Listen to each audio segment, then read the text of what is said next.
بسم اللہ الرحمن الرحیم۔ السلام علیکم عزیز طلباء و طالبات، امید ہے آپ سب خیریت سے ہوں گے۔ آج ہم سبق نمبر 3 حضرت عثمان غنی رضی اللہ تعالیٰ عنہ کا خلاصہ تحریر کریں گے۔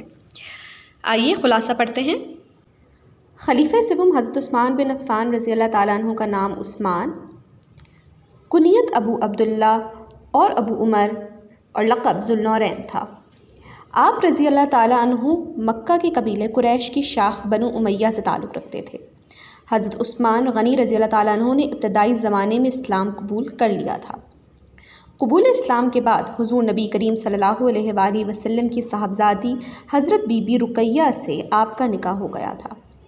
غزوہ بدر کے موقع پر جب حضرت رقیہ کا انتقال ہو گیا تو آپ صلی اللہ علیہ وآلہ وسلم نے اپنی دوسری صاحبزادی حضرت ام کلثوم کا نکاح بھی حضرت عثمان سے کر دیا۔ اسی بنا پر آپ کو ذوالنورین کہا جاتا ہے۔ حضرت عثمان کا شمار ان 10 عظیم ترین صحابہ کرام رضی اللہ تعالیٰ عنہم میں ہوتا ہے جنہیں ان کی زندگی ہی میں جنت کی بشارت دے دی گئی تھی۔ حضرت عثمان رضی اللہ تعالیٰ عنہ فطرتاً بڑے حلیم، سخی اور اعلیٰ اخلاق و فضائل کے انسان تھے۔ ایک دفعہ مدینے میں قحط پڑ گیا۔ شہر میں غلہ کہیں میسر نہ تھا۔ اگر کہیں سے غلہ مل بھی جاتا تو اس قدر مہنگا ہوتا کہ غریب لوگ اسے خریدنے کی سکت نہ رکھتے تھے۔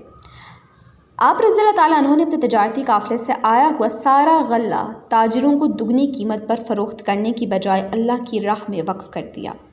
اسی طرح مسلمانوں کو مدینہ منورہ میں میٹھے پانی کے حصول میں بہت دشواری تھی۔ مدینے میں بحر روما کے نام سے میٹھے پانی کا صرف ایک ہی کنواں تھا جو کہ ایک یہودی کی ملکیت تھا۔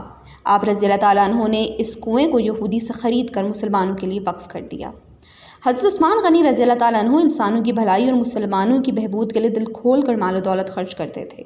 آپ رضی اللہ تعالیٰ عنہ کا سب سے عظیم کارنامہ یہ ہے کہ آپ رضی اللہ تعالیٰ عنہ نے قرآن پاک کی تدوین کا کام کیا۔ اسی وجہ سے آپ کو جامع القرآن بھی کہا جاتا ہے۔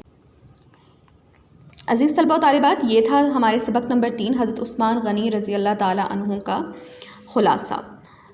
امید ہے آپ کو سمجھ میں آیا ہوگا۔ اس کو اپنی کاپیوں پر تحریر کیجئے، ذہن نشین کیجئے۔ انشاءاللہ کل نئے سبق کے ساتھ حاضر ہوں گے۔ اپنا خیال رکھیے گا۔ اللہ حافظ۔